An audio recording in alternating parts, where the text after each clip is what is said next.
வணக்கம். Royal chess Tamil உங்களை அன்புடன் வரவேற்கிறது. என்னுடைய பேர் முருகன், அப்படியே rating chess player, chess coach. இந்த வீடியோ நம்ம செஸ் கிளாக் டிஜிட்டல் 2010 மாடல் பற்றி பார்க்க போகிறோம். நான் ஒரு புதுசாக ராயல் செஸ் கிளப்னு வெப்சைட் ஆரம்பிச்சிருக்கேன். செஸ் மெட்டீரியல்ஸ், பெஸ்ட் மெட்டீரியல்ஸ் அதில் கொடுத்துருக்கேன். தேவைப்படுறவங்க வெப்சைட்டுக்குள்ளே போய் பர்ச்சேஸ் பண்ணிக்கங்க. இப்போ செஸ் கிளாக் பற்றி பார்ப்போம். Digital clock 2010 model. இது டோர்னமெண்ட்டில் எல்லா டோர்னமெண்ட்லையும் யூஸ் பண்ணுற செஸ் கிளாக் தான். இது ஆன் ஆஃப் பட்டன் பேக் சைடில் ஆன் பண்ணால் ஆன் ஆகிடும், ஆஃப் பண்ணால் அப்படி ஆஃப் ஆகிடும். ரெண்டுக்கும் ஒரே பட்டன் தான். இங்கே ரெண்டு பேட்ரி இருக்குது உள்ள, சின்ன சைஸ் பேட்ரி தான்.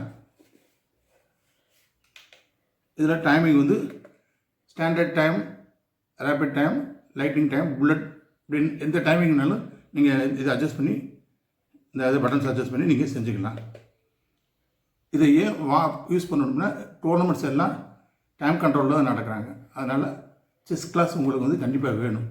டோர்னமெண்ட் போகிற பிளேயர்ஸுக்கு செஸ் கிளாக் வந்து மஸ்ட்டு.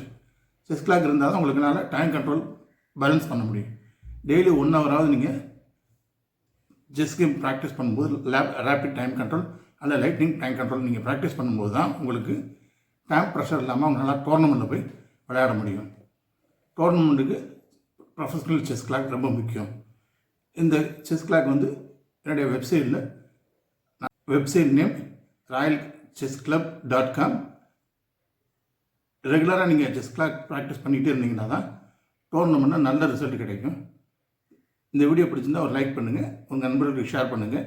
மறக்காமல் கமெண்ட் செக்ஷனில் உங்கள் ஒப்பீனியனை சொல்லுங்கள். மீண்டும் அடுத்த வீடியோவில் சந்திப்போம்.